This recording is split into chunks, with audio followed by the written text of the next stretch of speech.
Salut les Capricornes, bienvenue dans ce message harmonique de septembre 2019. Voilà, la nouvelle mouture de ce message harmonique, c'est le tirage des 5 éléments. Donc je vais te tirer 5 cartes, mais avant je vais te dire merci de me suivre, merci de partager, d'écouter, de liker, de commenter. Merci pour tout. Merci pour tout. Le Caprin, le Capricorne qui va avoir pour première carte. Voilà, alors je vous explique, la première carte, c'est la carte blanche, c'est l'élément blanc. Donc la foudre blanche qui dit, bah tiens, il y a peut-être une transformation à faire. Foudre blanche pour le Capricorne, c'est, alors, le blanc, c'est est-ce que j'utilise ce potentiel? Et si oui, bah en fait là c'est le début. C'est le début de l'utilisation du potentiel. Foudre blanche, il y a une transformation, il y a un changement important qui est global en fait. C'est pas un changement, c'est assez global. C'est un changement créateur et créatif qui va te permettre, ami Capricorne, de pointer sur...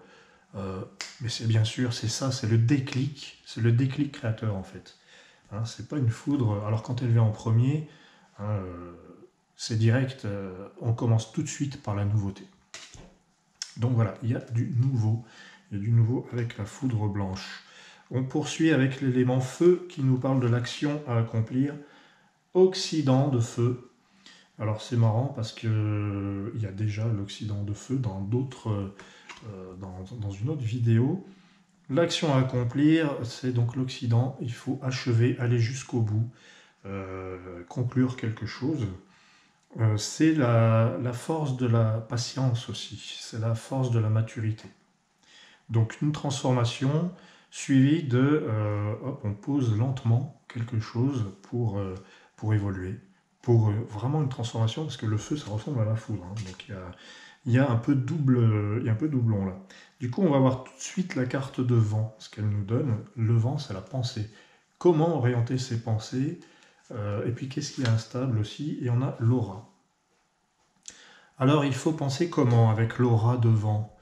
Il faut penser large, il faut penser collectif, il faut penser rayonnement, il faut penser être présent, être visible. Voilà, l'aura de vent, c'est... Alors il y a plusieurs choses, hein. Le vent, ça désigne aussi l'instabilité. On va jeter un coup d'œil sur le livre, hein, qui parle des éléments, Oracle des harmoniques, méthode de tirage, un petit fascicule de 494 pages qui dit donc l'aura de vent influencé. En fait, la présence du Capricorne en septembre, elle a une influence. C'est l'énergie, l'aura, c'est l'énergie qui se dégage de nous, c'est l'énergie de notre présence. Donc là, le Capricorne, il est présent, il est bien là. Il garde sa place, si je puis dire, et il dit pensée orientée vers le collectif, esprit de groupe, solidarité. Donc le Capricorne, il a envie d'être de la partie. C'est ça l'aura de vent. Mais il ne peut pas être partout. C'est ça aussi, parce que le vent, il souffle, il change de direction, il y a du changement, c'est pas forcément stable le vent. Donc il est présent, mais le Capricorne, il ne peut pas être partout non plus, donc on va poursuivre. L'aura de vent a le contact facile avec un grand nombre de personnes, elle sait tellement s'adapter qu'on en vient à se demander qui elle est vraiment. Notre rayonnement s'étend jusque dans des contrées lointaines. Et comme dit l'adage, nul n'est prophète en son pays. Parce que l'élément vent, ça désigne aussi les voyages et les pays lointains. Donc le Capricorne a peut-être des ouvertures vers le monde. Il peut rappeler qu'il est là, mais quand je dis vers le monde, c'est pas forcément les pays étrangers, c'est vers l'extérieur. Il peut rappeler qu'il existe.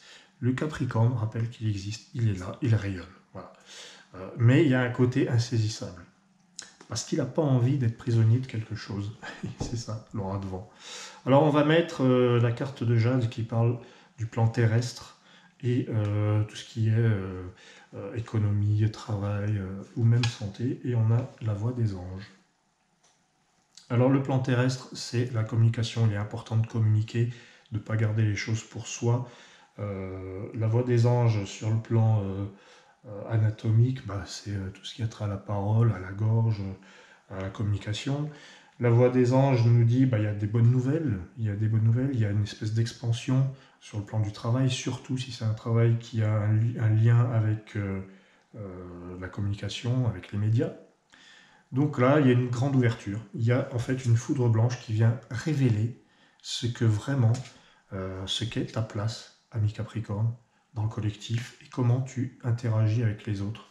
Un peu comme si on était arrivé à un moment de non-retour, un point de non-retour. Voilà. On a la 5e carte qui nous parle de l'émotionnel, de l'amour, on a le palais d'ambre. Le palais, c'est la sécurité, la stabilité. Le palais d'ambre, c'est un petit peu le trésor intérieur. Le Capricorne comprend avec ce palais d'ambre que tant qu'il est à l'abri au fond de lui-même, à l'intérieur de lui, il est à l'abri à l'extérieur finalement, et qu'il n'y a pas d'intérieur-extérieur. Mais voilà, tant qu'il se sent stable et sûr de lui, c'est un signe solide, c'est un signe d'ancrage, de solidité, un signe structuré, le Capricorne. Et bien avec ce palais d'ambre, il ressent ça à l'intérieur de lui. Que donne le palais d'ambre quand on le lit dans le bouquin? Il donne palais d'ambre. Construire sa propre maison, trouver son abri, vivre le présent. Il nous enseigne que le foyer que nous voulons bâtir commence ses fondations à l'intérieur de nous-mêmes. Vous voulez votre maison, vous la construisez d'abord en vous. Nous pouvons construire une famille, bâtir une maison, mais nous pouvons aussi bâtir notre propre palais intérieur seul. Cela est notre premier abri. Le palais d'ambre nous demande de vivre l'instant avec ceux que l'on aime tant qu'ils sont là. Il nous demande aussi de savourer cet instant en acceptant la situation telle qu'elle, avec ce qu'elle apporte de meilleur. Donc le palais d'ambre, il dit, c'est peut-être pas encore, la maison est peut-être pas encore finie d'être construite, mais c'est là qu'on va habiter, en gros. C'est un petit peu ça l'idée. Le palais d'ambre, bien que symbole de stabilité, sait s'adapter à toutes les situations. Grâce à lui, nous sommes satisfaits de ce que nous vivons, car nous avons conscience que nous avons bâti nous-mêmes cette situation. Et bien oui, le palais d'ambre, c'est un petit peu, lui, le constructeur de ce qu'il est. Il construit quelque chose, le Capricorne, pour ce mois de septembre. Et alors, je termine. Vous voyez le verre à moitié plein plutôt qu'à moitié vide. Il nous apprend à savourer, à apprécier pour le moins un présent qui comporte ses avantages et ses inconvénients.